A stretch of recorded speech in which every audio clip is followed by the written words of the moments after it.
When my son's fiancée's mother called us the poor side of the family and bragged about buying the dream house they wanted, I didn't argue. I quietly bought that same house before she could and handed them the keys.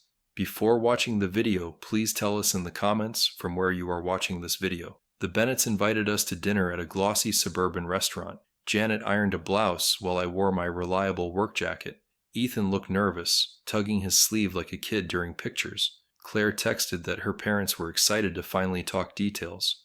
I told Ethan to breathe and let people show themselves clearly. He nodded, smiling like a man balancing hope and loyalty. We arrived early and asked for the private room they reserved. Margaret waved from the head, bracelets flashing like tiny wind chimes. Harold stood and shook my hand with a practiced, careful grin. The waiter poured water while menus landed like thin cardboard shields. I studied faces and promised myself to keep quiet before speaking. I decided to watch, record, and remember instead of arguing loudly. Margaret opened with compliments that sounded like job interviews wearing jewelry. She praised Ethan's manners, then reviewed his earning potential like quarterly projections. Claire smiled, but her eyes checked her mother's reactions between sentences. Janet talked about school memories, keeping the table warm and human. Harold asked about my business, then glanced at Margaret before nodding. I told them I build houses and fix the ones mistreated. The waiter recommended salmon, and a hush settled like post-game silence. Margaret finally leaned forward, voice soft but sharp as a stapler. "We appreciate your effort," she said, smiling without warmth or risk. "But weddings require standards, and relatives bring expectations we prefer to manage." Ethan shifted, and my hands stayed flat beside the napkin. Even the waiter sensed tension and refilled glasses with careful timing. I asked what expectations worried her, keeping my voice even and plain. She glanced around the room as if cameras might miss her elegance. "Guests sometimes judge," she said, tapping a pearl like a metronome. "We don't want poor relatives making everyone uncomfortable about money." Janet inhaled, but I touched her wrist gently and shook once. Harold cleared his throat and studied the breadbasket with devotion. Ethan whispered, "Mom," to Margaret, but she kept her smile frozen. Claire said, "That's not fair," and Margaret replied, "Fair doesn't plan flawless." I folded my menu and let silence carry weight Margaret didn't respect. Then I asked if she worried about appearances more than character. She answered, "Appearances are predictable. Character surprises at the worst times." I decided her words would not decide who my family became. The waiter returned, and conversation slid into safe weather and appetizers. Under the table, Ethan's foot tapped a steady, nervous march. Janet asked Claire about the house they kept touring on weekends. Claire brightened and described a white colonial near Lakewood's old trees. Margaret lit up like a marquee, finally earning back its bulbs. "Our offer will land soon," she announced, savoring the future headline. Harold added details about crown molding and a sunroom facing south. I asked about price, already knowing the neighborhood's market pretty well. Margaret said, "Cash, of course," and gave me a thin, sideways glance. She added, "It suits people who can maintain standards without struggle." I stirred my water and let the message pass without friction. I noted the street name, school district, and likely MLS number. Dinner arrived, and the room filled with clinks that hid small judgments. Margaret quizzed Janet about guest lists, seating charts, and color themes. She offered to host a brunch for select friends before the ceremony. Janet said thank you and redirected toward cake flavors and music. I asked Ethan about work, giving him room to be himself. He explained a promotion track and laughed about office coffee disasters. Claire leaned toward him, reaching for steadiness that wasn't for sale. Margaret cut in to mention a club membership evaluation next quarter. I watched Ethan's shoulders rise, then settle when I met his eyes. "We choose values first," I said quietly, "then decorations if time allows." Margaret's smile thinned, but she returned to salmon like nothing shifted. Ethan squeezed my shoulder once, a quiet thank you for ballast. Dessert menus arrived, and the waiter described pies like auction lots. Harold excused himself to take a call in the hallway. Margaret leaned toward Claire and Ethan, lowering her voice for dramatic effect. "Family optics matter," she said, "because friends remember photographs, not stories." Claire asked her to stop judging my side like a showroom display. Ethan said, "We're building a marriage, not a marketing plan," finally firm. Margaret blinked, surprised that her son's calm had learned bones. She pivoted and praised the colonial again, calling it their perfect launchpad. I listened and pictured the property records like streets on a map. Then I paid the bill before anyone reached for fake authority. Margaret thanked me sweetly and added, "Some gestures suit limited budgets these days." I drove home with headlights washing stripes across the hood. The road felt steady even while my mind replayed Margaret's sentence. "Poor relatives," she'd said, like people were furniture categories. I kept my hands loose because tight hands tell on your temper. Janet watched me in the mirror of the window, waiting for words. I let silence do honest work until the right ones landed. Dignity doesn't shout, it measures and moves. Tonight taught me their currency and my price. I could trade ego for quiet, or trade quiet for impact. I chose impact, but it would stay calm. Janet finally asked, soft but direct, what I planned to do. "Finish dessert in my head and save the dishes for them," I said. She smiled a little and let tension leak out the crack. "You're not going to fight?" she asked, testing my resolve. "No," I said. "I'm going to decide." She nodded because she's seen this gear click before. "Protect Ethan, not your pride," she reminded, like a coach. "Same goal," I answered, keeping my tone level. We drove past the lake, ripples catching neon from a motel sign. Quiet can be a blade when you sharpen it right. I thought about long years when money came in like slow rain. We stretched paychecks and still sent Ethan to science camp. I laid tile for a dentist by day and framed porches at night. Janet stretched groceries and hid $3 for birthday candles. We were never poor in the way Margaret meant poor. We were steady, we were careful, and we paid our debts. That kind of wealth never photographs well, but it holds under weather. I decided I would not let someone rewrite our ledger. If the story needed numbers, I'd choose which numbers spoke. Back home, I sat at the kitchen table and let anger pass. Anger wants noise. Strategy wants room to breathe.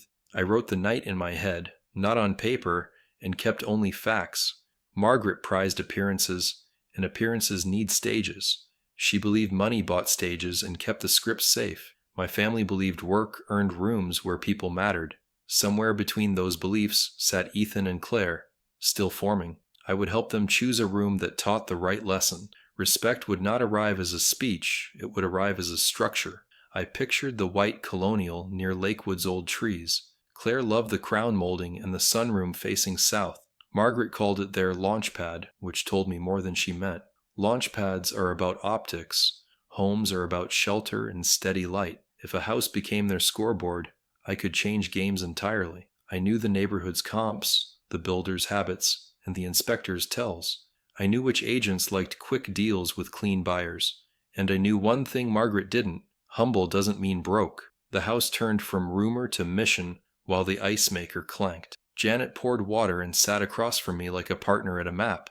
"Say it," she said, ready to test the bridge before stepping. "They want that house to crown their story," I said. "Then?" she prompted, eyebrows up just enough. "Then I buy the crown," I answered, even and clear. She studied me for a long beat and then nodded once. "You won't gloat," she said, checking the line I might cross. "I'll hand keys, not speeches," I said, meaning every word. "Good," she replied. "Make generosity the sting." We both exhaled like a room had finally found its shape. Ethan texted a simple, "You okay?" and I called instead. "I'm fine," I said, "and I'm proud of how you handled dinner." He apologized for his future mother-in-law, which wasn't his to carry. "Not yours," I said, "but guard Claire from that noise." He asked what I planned to do, careful but curious. "Decide things in a way that protects you," I answered. He paused, then said, "I'm ready to help if you ask." I told him his job was clarity with Claire and kindness with himself. "Let adults fix adult problems," I added. He breathed easier and said goodnight. When the house settled, I stood at the back door and looked out.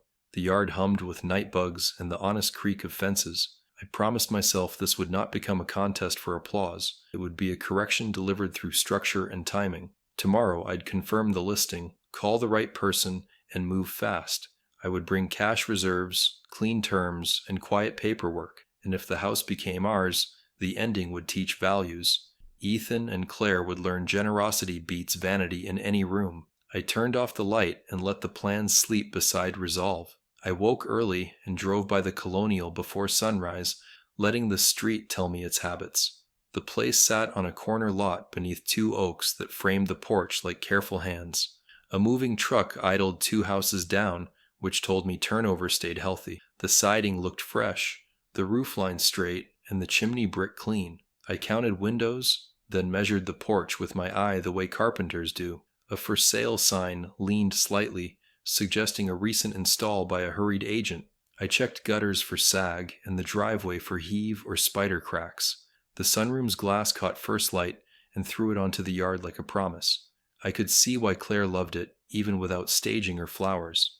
I decided I'd rather anchor their life than argue with Margaret's version of status. I called a friend, Louise, who flips houses with discipline, not luck. "You're up early," he said, voice still warming. I told him I needed the Lakewood Colonial, clean and quiet. He whistled once and said, "That street goes fast with cash buyers." I said I had cash and I had reasons, and he didn't need the story. He asked, "Inspection or as-is?" And I answered, "As-is with a short option for safety." He promised to text the MLS number and the listing agent's cell. "Keep my name off it," I added, wanting distance from gossip. "Understood," he said. "We'll use a buyer LLC and a discreet title office." I thanked him and ended the call before the day could crowd the plan. By 8, I had the MLS sheet on my phone with square footage and taxes, 3 beds, 2.5 baths, built in the late 90s, 1 owner. The listing bragged about the sunroom, crown molding, and a finished basement. Photos showed little mistakes I watch for when sellers overreach. The realtor angled shots to avoid a slight dip by the dining room. Vent. The backyard fence bowed toward the neighbor's maple where roots had bullied it. None of that scared me. It gave leverage later or weekend projects for me. The comps showed a slight premium because of the school rating and proximity to trails. I calculated a fair number and trimmed it by the cost of the fence and vent fix. The math felt clean, and clean math keeps pride from wasting dollars. Louise called again with the listing agent, Kara, on a 3-way line. Kara sounded sharp, busy, and happy to move units. "We've got interest already," she said. 2 showings this afternoon. I told her I could present a same-day cash offer with proof of funds. She asked for my timeline and whether I wanted rent back for the sellers. "No rent back," I said, "but a 2-week close and a small earnest deposit." She asked about inspection, and I offered a 3-day window limited to structure, roof, and major systems. "No nitpicks, no appliance lists," I added, keeping it lean. She said, "Send me the LLC and we'll write this smooth." Louise texted me a template, and I told Kara we'd email within an hour. I met Louise at a diner where the waitress knew our coffee orders by habit. He slid a short list across the table with the same calm I bring to bids. "If the basement smells sweet, someone hid moisture," he said. "If the attic baffles are blocked, the shingles cooked harder than they look." I nodded because those were my checks too, and we respect each other's eyes. "You're sure about not touching appraisal and loan timelines?" he asked. "Cash, close, done," I said, and he smiled like a man who likes straight lines. We talked structure of the LLC, keeping me 1 step removed from gossip. He said, "Kara won't care who you are if the money is crisp." I sipped coffee and felt the plan tighten into something that could carry weight. Before lunch, Kara met us at the house for a quick walkthrough. She wore practical shoes and moved like a person who makes lists for sport. "Sellers relocating for work," she said, "want certainty over an extra few grand." That sentence fits my favorite kind of deal. Low drama, high speed, verified facts. The basement felt dry, the sump pump tested, and the breaker panel labeled decently. I checked joists for sistering and found none. I checked the water heater date and logged it. The attic insulation lay even, and the ventilation baffles looked clear and honest. Outside, I pressed the fence post nearest the maple and confirmed the lean. "I'll fix that myself," I said, and Kara recorded nothing except confidence. We ended the tour at the sunroom, which held morning light like a good memory. Kara asked for my number and my number only. I appreciated the efficiency. "Offer at asking or a hair above?" she asked, reading the pace of that street. "Asking +5, I said. "No appraisal, no financing, and a 3-day inspection cap." She nodded and asked, "Proof of funds today?" I told her I'd send a bank letter within an hour and a clean contract shortly after. "No personal letters, no family stories," I added. "Just terms." She smiled because paperwork loves discipline, not romance. "I'll call the seller and highlight your close date," she said. I thanked her and kept my voice even, the way good bids land without noise. I texted Janet one line that said, "House is doable," "Working it now," and she replied with a thumbs up that meant trust. We handled the essentials without turning life into paperwork theater. Proof of funds, a bank letter verifying available cash, no drama. Title, a firm I use that fixes problems before closings get sweaty. Insurance, bound with a quick call, starting day of close, liability clean. Inspection, my guy would check only structure, roof, and systems as promised. Earnest money, wired same day with a receipt because receipts quiet rumors. We kept the contract short, the contingencies tight, and the tone respectful. Kara called back by late afternoon with a smile in her voice. "Seller wants your terms," she said, "and appreciates no games." I told her we'd sign tonight and close fast without victory laps. She laughed and said, "You're my favorite kind of buyer." As evening settled, I parked 2 blocks away and watched the house again. Porch lights clicked on, and a dog barked once like it was counting cars.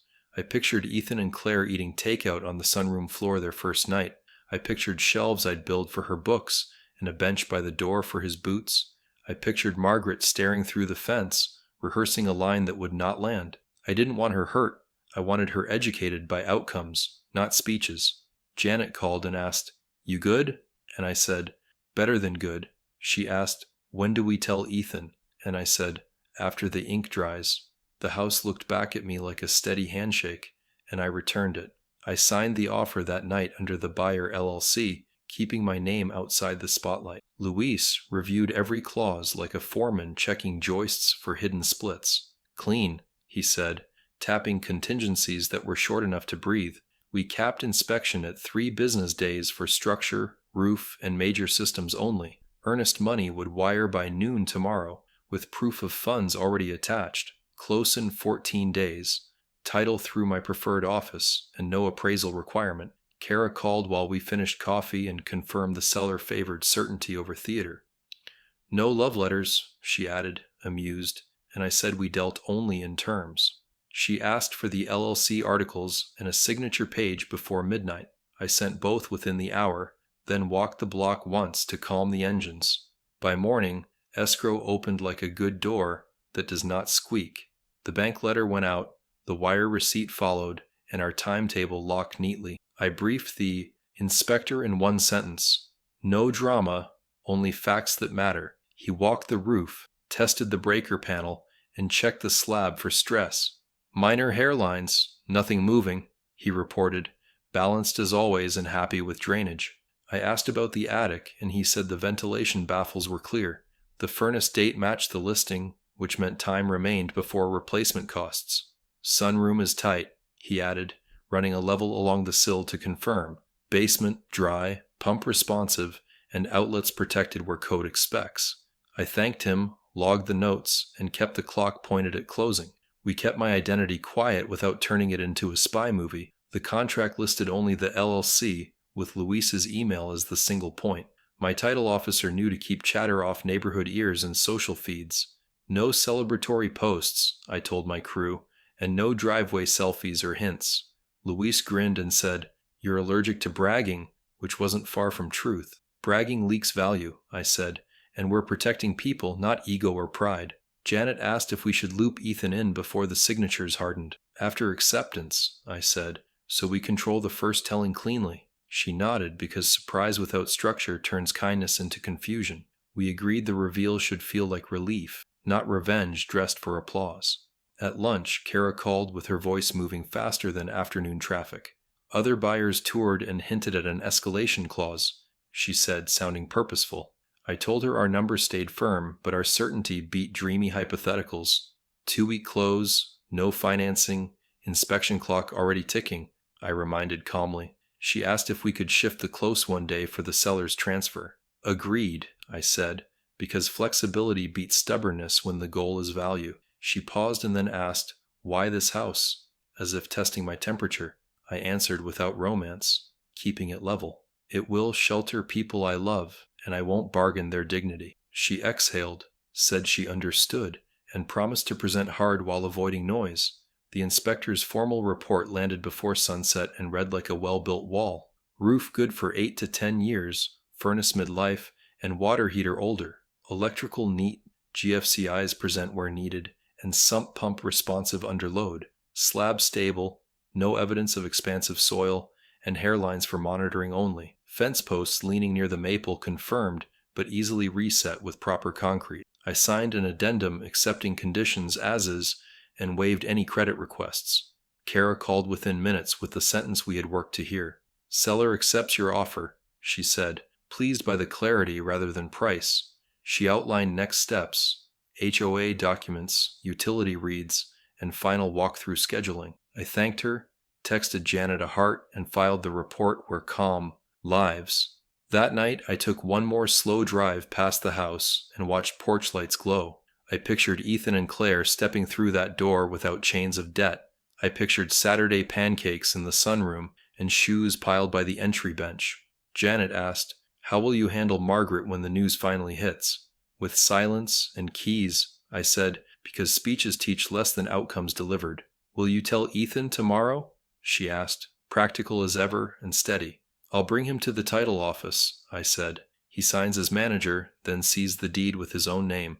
Janet nodded and squeezed my hand like a referee ending overtime fairly. I parked 2 blocks away and let certainty replace every leftover spark of anger. Tomorrow we would open escrow hard, stack signatures cleanly, and let the timeline carry everyone forward without grandstanding or panic. When the door belonged to them, the only speech would be the quiet click of a lock turning for the right reasons.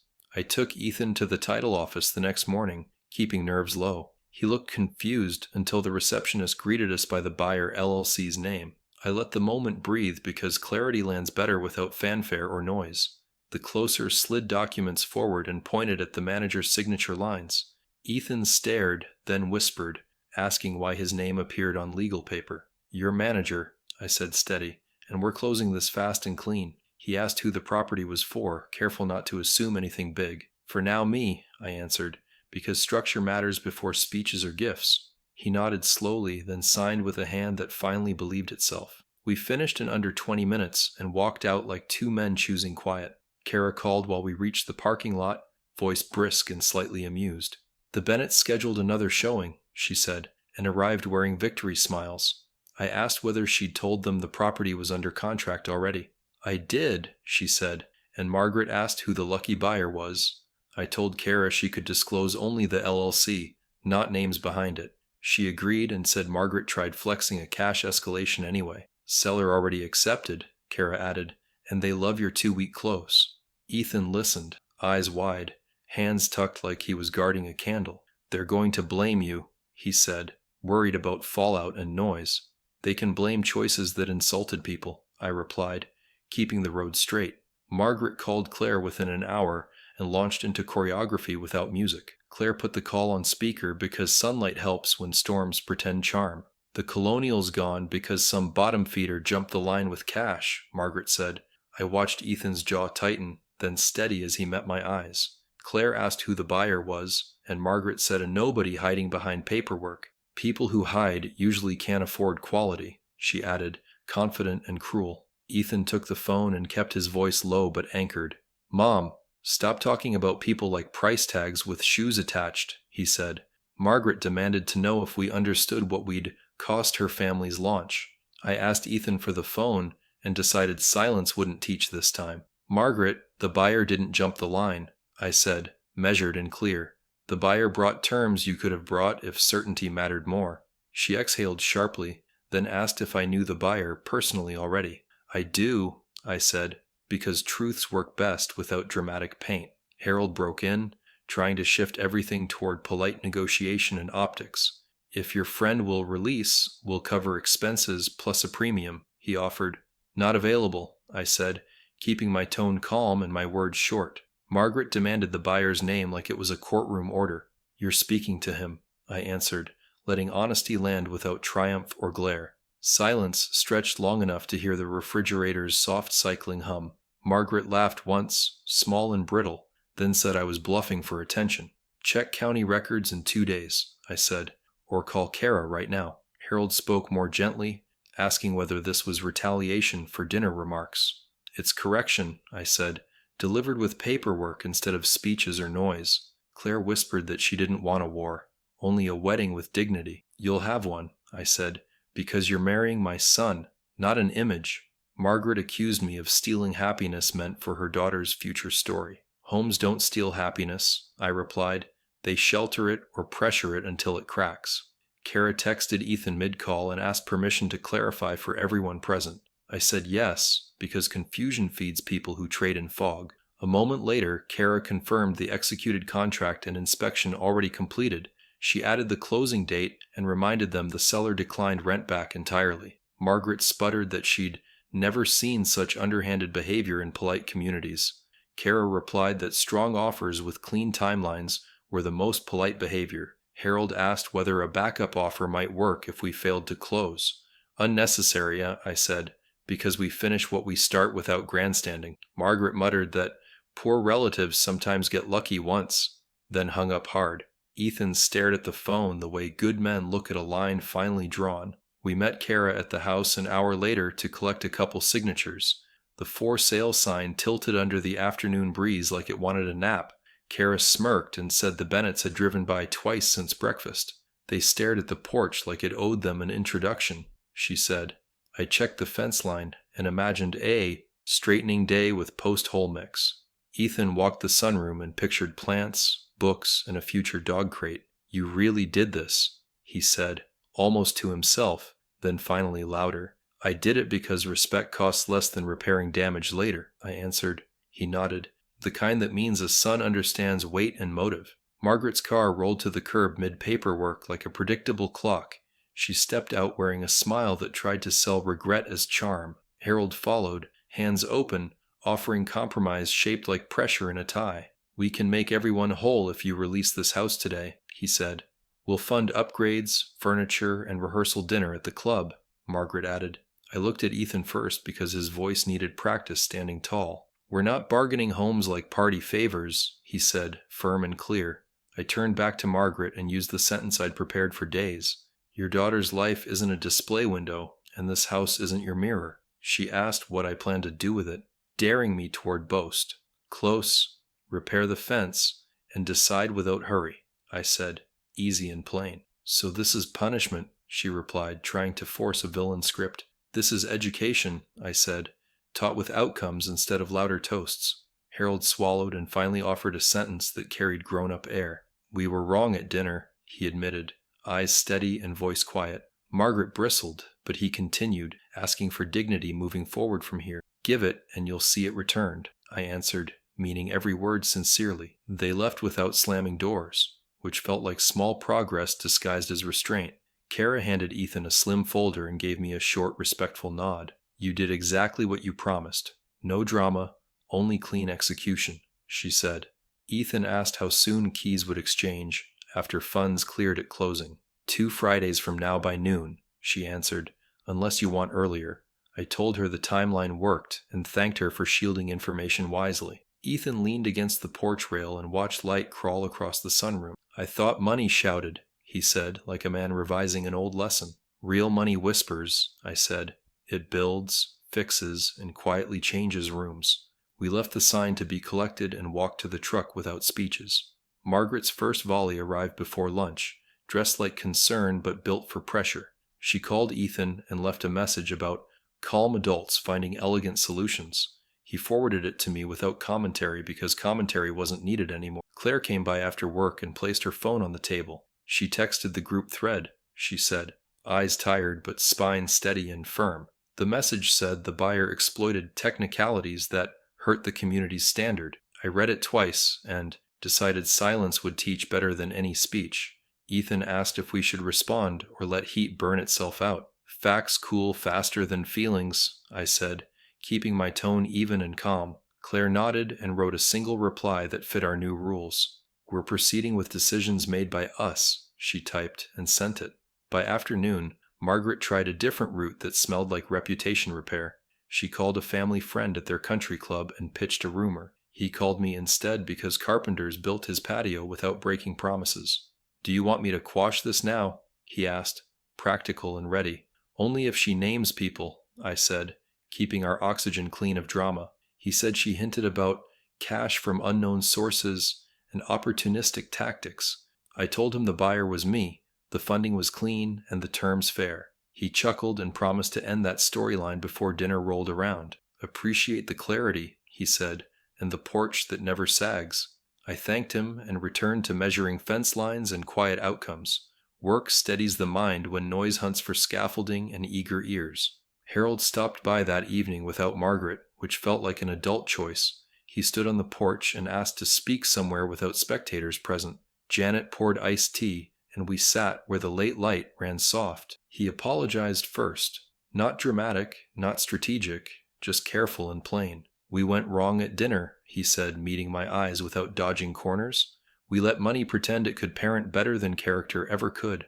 I told him ownership of mistakes opens doors faster than decorated invitations ever do. "What do you need from me?" he asked, voice steady but humble.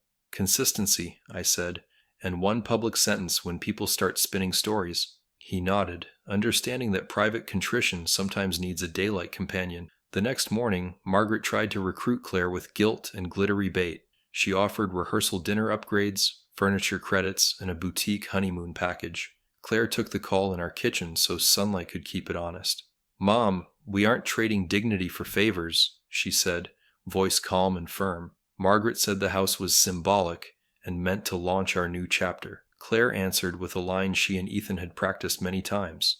"Homes don't launch love. Decisions do," she said, measured and steady as stone. Margaret asked if I had coerced Claire with leverage tied to the deed. Claire laughed once, quick and clean, and ended the call with grace. Protecting a boundary sometimes sounds like a soft click instead of a slam. The group thread heated again around lunchtime when a cousin posted rumors boldly. He claimed I swooped the house because I couldn't handle embarrassment. Ethan asked if he should respond or let dust fall where it might. "Use one sentence and use names," I said, preferring candor over foggy hints. He wrote, "Daniel purchased the house cleanly. Dinner remarks created their own consequences. Ronald added himself within minutes, which mattered more than people realized right then. I heard the remarks and regret them. The purchase was not underhanded," he stated. Margaret fell silent, and the thread shifted back to dresses, cakes, and parking. A rumor dies faster when the quiet parent finally finds his breath. Facts gained ground without the weight of argument dragging their ankles. 2 days later, the officiant asked for a short meeting to diffuse tension. We met in his office near the courthouse. Calm walls framing steady talk. He asked each parent to state their role in 20 measured words. "Support our children and attend," I said, keeping reasons safely folded inside. Janet added, "Keep joy larger than logistics," the way only she can say. Ronald promised to respect decisions and apologize again if needed publicly. Margaret hesitated, eyebrows raised, and finally chose a sentence that wasn't barbed. "I will attend kindly," she said, like the words fit new shoes. The officiant closed with a single instruction we all could swallow easily. "No speeches unless invited," he said, "and no surprises meant as power." We left with schedules cleaner than an aisle after a careful sweep. That evening, Ethan and Claire came by with 2 lists and calmer shoulders. One list held wedding tasks, the other held post-closing necessities. "We want the backyard for the reception no matter what," Claire said. Ethan added rentals, lights, and a small band that owes favors happily. "I'll handle fence posts and a Saturday crew for tent staking," I said. Janet proposed buffet lines that move like smart traffic through side streets. Claire looked at me and asked the question buried under everything. "Did you buy the house to win?" she said, honest and gentle.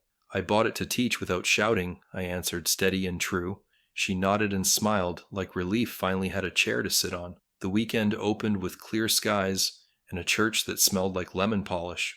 I parked early because calm prefers extra minutes before rooms fill. Janet smoothed her dress and gave me that steady, reassuring look. Ethan and Claire arrived together, fingers linked like rope that already held. The officiant greeted us and repeated his rule about no surprise speeches. Ushers practiced aisles, while the coordinator marked steps with discreet hand taps. Margaret entered late, sunglasses on, scanning the pews as if checking credit scores. Ronald followed, carrying programs and a face finally free of theater. "Thank you for being here," I said, offering the simplest possible bridge. He nodded once and whispered, "We'll keep it decent." The rehearsal moved like a train following tracks laid yesterday with care. Claire breathed steadily and didn't check her mother's face for permission anymore. The coordinator cued music and walked us through tempos and turns. I matched my step to Claire's because fathers borrow rhythm from daughters. Margaret drifted closer, pretending to fix a boutonniere that needed nothing. "We could improve the entrance with a different angle," she murmured, almost sweet. "We're following the plan," Claire said, calm, not brittle or theatrical. "It's our plan," Ethan added, steady enough to hold the aisle. Margaret folded her hands and swallowed words that usually travel unchecked. Ronald exhaled slowly and said, "Let's respect what's decided." After the rehearsal, the families gathered in the hall with coffee. Janet visited with relatives while I watched plates and voices rise and lower. Margaret chose a small circle and tried testing opinions like weather balloons. "A scaled reception is charming when done correctly," she said, measuring reactions. Claire heard it and crossed the room with quiet shoulders and kind eyes. "Mom, our choices aren't a theme," she said, voice even and warm. "There are rules." Margaret opened her mouth, then caught the officiant watching. "We're proud of you both," Ronald said, stepping in at the right moment. "We'll be where you need us," he added. The ceremony day began with light that knew how to be gentle. My tie sat right, my shoes held, and my heartbeat stayed honest. Ushers seated friends without turning corners into theaters of status or gossip. I waited near the door and practiced breathing that matched walking pace. Claire reached me in a dress that did not demand applause to matter. "Ready, Dad?" she asked, eyes bright with steadiness rather than jitters. "Always," I said, offering my arm like a bridge, finally finished. Margaret approached, lips tight, as if tasting humility for the first time. "You look beautiful," I said, keeping kindness larger than any scorecard. "Thank you," she answered, surprising herself with how normal it sounded. We started down the aisle, our steps counting honesty instead of choreography. The music floated without trying to impress anyone's list of important names. I kept Claire's pace and felt years collapse into one useful minute. Ethan waited with shoulders squared and eyes fixed on the right person. The officiant smiled like a man who trusts good foundations under fresh paint. Vows sounded simple, clear, and short enough to memorize without notes. Rings slid on, not as trophies, but as daily instructions. "I now pronounce you," he said, and the room exhaled like a held breath. Applause rose, friendly and ordinary, exactly the size we wanted. Margaret dabbed a corner of her eye and didn't pretend the reason was dust. Photos moved quick because we refused to let images steal the day. The photographer asked for combinations without separating families into status zones. "All parents together," she said, confident, organized, never shopping for drama. Margaret stepped in beside me and stood properly and not pretending different ranks. "Thank you for coming," she said quietly, surprising herself and maybe me. "We're family," I replied, which was true and not a surrender. Ronald leaned in and added, "We were wrong at dinner? Publicly wrong." "Thank you," I said, because plain apologies deserve plain reception. The photographer snapped, counted, and wrapped us before nerves could return. The reception followed at the community hall, dressed in lights and practical kindness. Folding tables looked better than some manicured dining rooms I've seen lately. Friends told stories that respected the rule about brevity and sincerity. The band kept volume where people could talk without leaning hard. Margaret approached the mic once and then stepped back without touching it. "Invited words only," she said, nodding toward Claire with a small smile. Claire thanked everyone and spoke 30 seconds that felt like a full banquet. "Decisions about us are made by us," she said, and laughter answered kindly. Ethan added, "We're grateful," and that closed the loop flawlessly. Later, Margaret found me near the coffee urn, away from the circle. She held a paper cup like someone learning to carry lighter things. "I wanted that house more than I wanted their comfort," she said. "I see it now. I let the silence carry half the lesson because silence teaches well." "Homes aren't trophies," I said, keeping tone low and useful. "They're roofs for days when love needs shelter, not spotlights." She nodded and didn't argue, which counted more than jewelry ever could. "Will you ever forgive me?" she asked, not performing, just asking. "Already working on it," I answered. Toward evening, Ronald raised a hand and asked for 30 seconds only. He stood where people could hear without turning the party into court. "We mishandled pride, then learned respect from consequences," he said softly. "Thank you for insisting on boundaries that protected our kids." People clapped once, brief but genuine, then returned to food and talk. Ethan hugged him like a son who finally felt equal in a room. Claire hugged Margaret, quick but honest, and didn't add negotiable conditions. Janet squeezed my hand and said, "Quiet won today." "Quiet built today," I replied, meaning every exhausted, grateful word. When we said goodnight, the couple left in a car wearing streamers. The sky held a late stripe of soft color the camera missed. I walked outside with Janet and felt the air finally unburden itself. My phone buzzed with a text from Kara confirming closing documents queued. 2 Fridays, she wrote, steady as a clock that keeps good time. Ethan texted a heart and a line that made me breathe deeper. "Thank you for fathering with structure," it read, plain and perfect. Margaret waved from across the lot and didn't add a final instruction. Ronald put an arm around her and guided the night toward home. The weekend had ended without winners or losers, only adults acting grown. Closing day arrived with clear air and a clock that kept pace. I wore work boots because honesty beats dress shoes for true moments. Janet packed a folder with confirmations and a simple bow for later. Ethan drove, quiet but steady, like a man measuring new ground. Claire sat in back and held a small plant for the sunroom. Kara met us at the office with a calm smile and crisp stack. The closer walked through totals, wire verifications, and signatures without wasted chatter. "Documents recorded at noon," she said, tapping the last page with care. Ethan signed where manager appeared and exhaled like a weight left. Claire smiled at him and squeezed his hand until color returned. We drove to the house while the recorder updated files across county servers. I parked one street over because surprises should arrive in normal light. The porch looked ready and not dramatic, just steady and right. Janet handed me the small bow and touched my arm once. "Keep it simple," she said, knowing I would anyway. Ethan stood on the walk, hands tucked, waiting for the official word. Claire traced a sunbeam along the brick like she already lived here. My phone buzzed with Kara's message. "Recorded. Keys release authorized." I looked at Ethan and Claire and felt the decision lock. "Welcome home," I said, holding out 2 silver keys, clean and plain. Ethan stared like people do when a lifelong puzzle finally clicks straight. "Dad, what are you saying?" he asked, voice small but solid. "The house is yours," I said, keeping emotion behind working words. Claire covered her mouth, then looked at the windows like counting blessings. "You bought this for us," she whispered, more statement than question. "We built it together," I answered, meaning paper, trust, and clean terms.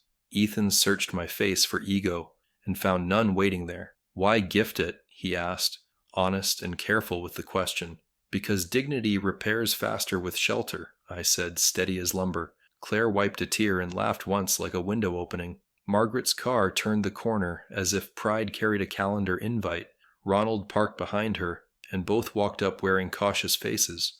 She saw the keys and stopped like a dancer missing music suddenly. "You closed today," she said, trying to rewrite tone into neutral. "County recorded at noon," I answered, offering information, not triumph. Ronald nodded, understanding more than she wanted him to understand. "So, this is their home," he said, eyes clear and respectful. "It is," I said, handing Ethan the folder with the deed. Margaret swallowed, then asked a question shaped like a last stand. "Why would you do this after everything?" she said, softer now. "Because love needs space more than proof," I replied, calm and true. "Because status keeps score while homes keep people." She looked at Claire, then at the plant in her arms, reconsidering narratives.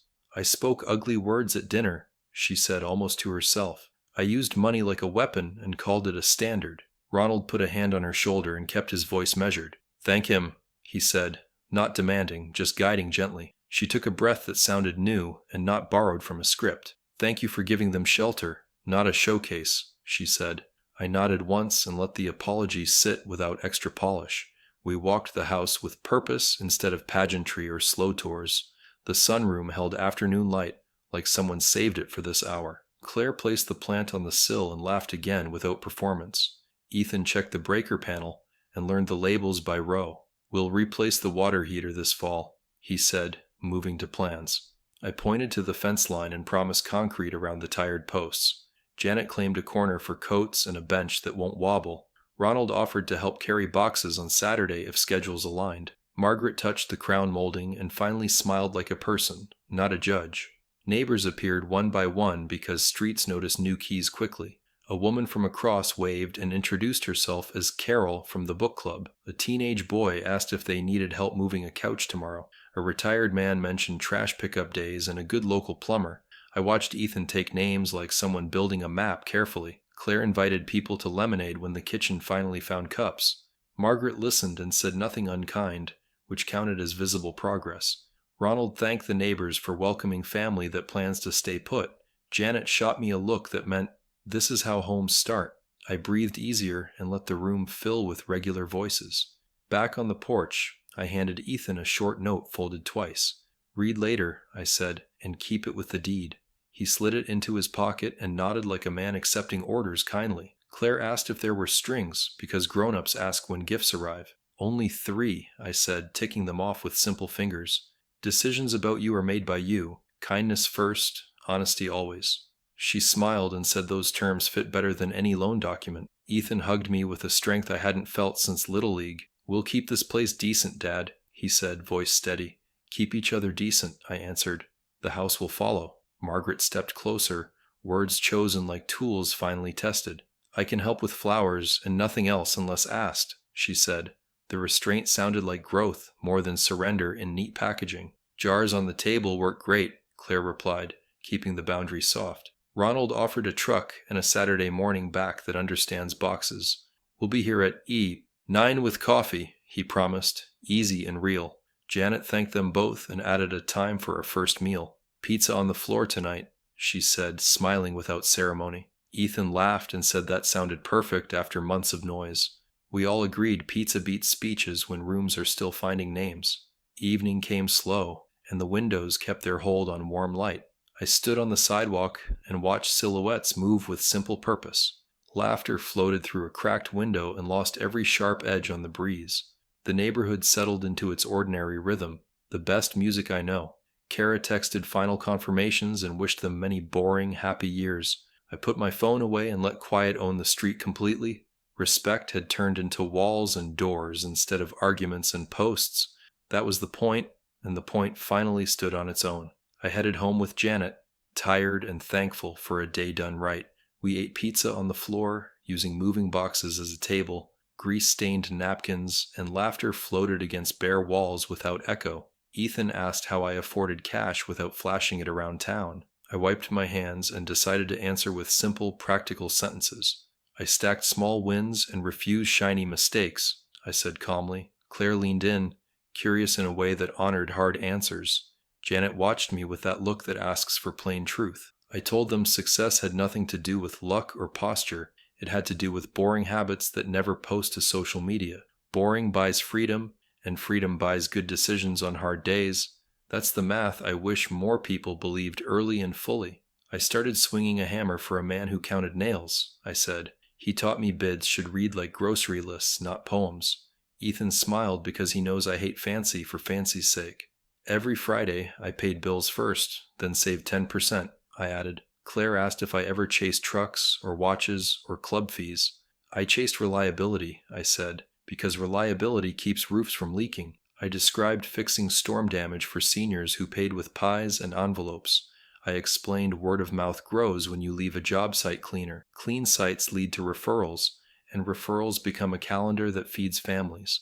That calendar built our ladder, rung by quiet rung, never skipping. Ethan asked about risk, the kind that keeps men awake at night. "I took small risks that wouldn't bury us if they failed," I said. "One flip at a time, not 5 houses with borrowed heat." Claire asked about debt and whether I feared banks during lean winters. "I respect banks like I respect nail guns," I answered evenly. "They're useful tools that can still bite your fingers off." Janet nodded because she remembers a winter when work thinned like soup. "We cut extras and paid cash for the truck's new transmission," she said. I told them credit cards never carried balances past the billing cycle. Interest feeds on pride. Pride hates receipts. Receipts protect families when storms arrive. Ethan asked about taxes because grown men finally learned to ask that. "We filed clean and kept records you could hand the IRS," I said. When audited once, documentation ended the conversation before lunch. Claire asked why I prefer LLCs and short contracts with plain terms. "Structure protects people from rumors and costly surprises," I answered. "It keeps heat away from kids who just want Sunday pancakes." Janet added that generosity rides better when paperwork behaves like a well-fitted door. I told them money works hardest when you give it a job. Savings protects, tools produce, and gifts repair the small rips pride leaves. Margaret stepped into the hallway and listened without trying to steer sentences.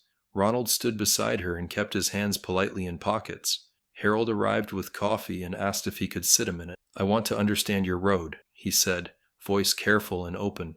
I told him a road is just discipline laid over time and weather. "I sold comfort today to buy better comfort later," I said. I fixed what I owned before shopping for what looked impressive. He asked if my industry contacts made the home deal unfair. "My contacts came from showing up and finishing jobs on schedule," I said. "Anyone can earn those if they keep promises and return calls." Margaret looked down and traced a box seam with one finger. "I mistook theater for achievement," she said, small but honest.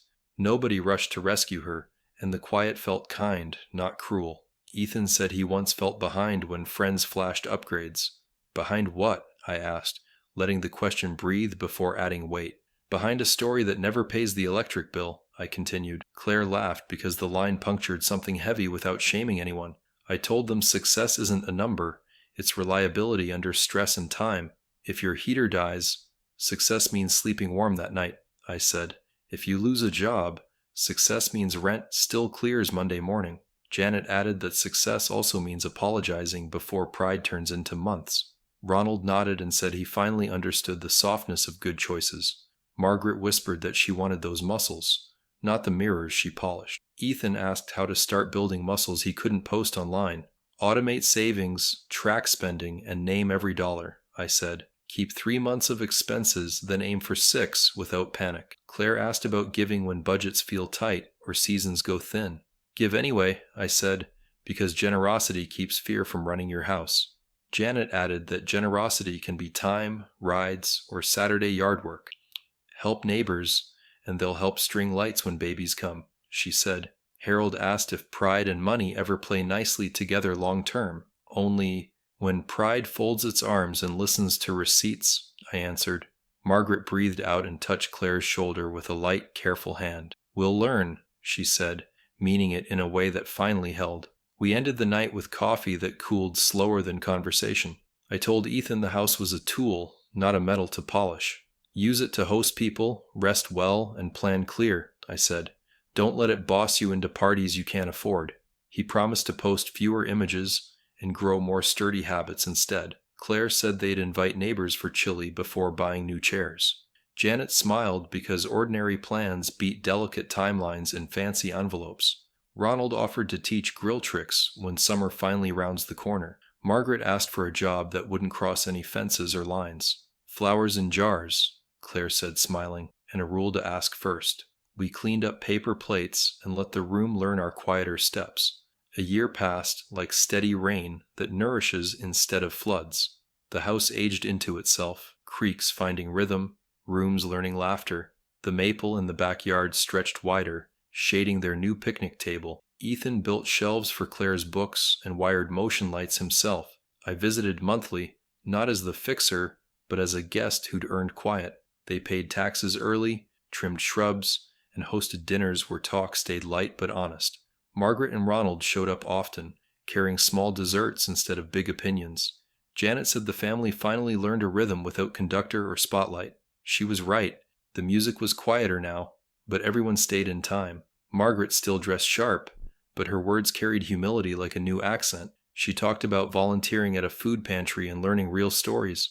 "Pride doesn't taste good reheated," she said once, half joking but half true. Ronald joined a mentoring program for new business owners needing a patient ear. He admitted that money feels steadier when you explain it instead of flaunting it. "Respect outlasts compound interest," he told Ethan during a cookout, and I almost laughed. The irony wasn't lost on any of us, but irony isn't always cruel. It sometimes rebuilds bridges better than apologies do. The Bennetts still had money, but now they had perspective to match it. Wealth mixed with humility makes better soil for family. Claire started teaching part-time at the community college, guiding students on budgets and first apartments. "Your stories inspired a few lectures," she told me, blushing slightly. Ethan took extra jobs fixing decks and porches, the same trade that raised him. "People trust me faster when they see calluses," he said, pride in voice but tempered. Their marriage looked like work done right. Measured cuts, level beams, corners true. No glitter, no bragging, just honest craftsmanship. They laughed about bills instead of fighting them, a rare skill that takes both memory and grace. The house glowed at night, porch light steady but never gaudy. It wasn't a trophy, it was a lived-in promise that decency pays off slowly. One evening, Margaret asked if she could sit with me on the porch. I poured coffee and waited for her to find the shape of her thought. "I used to believe value came with invitations and applause," she said. "Turns out it comes from being welcome where no one owes you." I nodded and let her finish because people deserve to hear their own redemption. "You didn't humiliate us," she added softly. "You gave us a mirror we actually needed." "Mirrors aren't kind or cruel," I said. "They just stop you from pretending." She smiled, small but sincere. "If you ever sell this house, I'll fight you for it," she joked. "You'll have to get past Claire first," I said, and we both laughed. That fall, they hosted Thanksgiving. The table stretched across the dining room, flanked by folding chairs that didn't care about pedigree. Margaret and Janet coordinated dishes without hidden agendas. Ronald carved the turkey while Ethan poured cider and checked the oven timer. Kids from next door joined with their grandparents because families now blended without formality. Laughter filled every corner, honest and unpolished like old wood floors. I watched Claire light candles and remembered the nervous woman at that first dinner years ago. Now she moved with ease, unbothered by judgment or approval. She'd learned that confidence isn't the absence of fear, it's the decision to stop renting space to it. During dessert, Ethan raised a glass and cleared his throat. "I want to thank my parents," he said, "for teaching us respect costs nothing but changes everything." Claire added, "And to my parents for learning that lesson with us."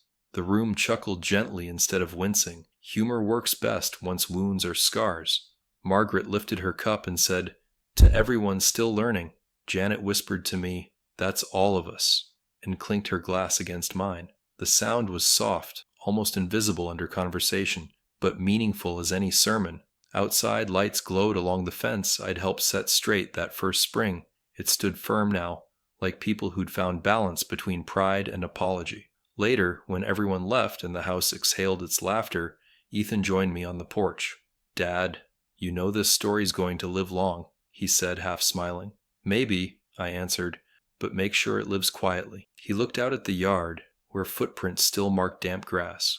"You changed how I see success," he said. "Now it looks like tonight, warm, full, and calm."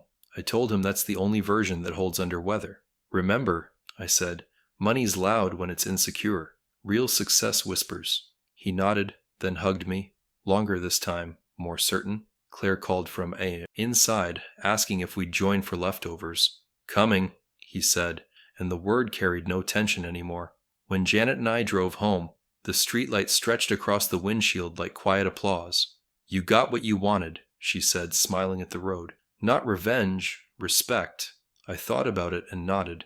Revenge ends stories. Respect builds them longer. Margaret had changed, the Bennets had softened, and our kids had grown into fairness. That's more than payback. That's legacy. We passed the old diner where Luis once slid me the property list. "Funny how something that started with an insult ended with a neighborhood," I said. Janet squeezed my hand. "You built both," she replied.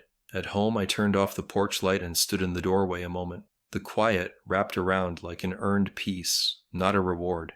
My son had his home, our families had their dignity, and no one had to lose for it to work. Success isn't counted in square feet or numbers on deeds. It's measured in what stays solid when people finally learn to stand level. If you enjoyed this story and learned something from it, give it a thumbs up, share your thoughts in the comments, and subscribe for more powerful life lessons.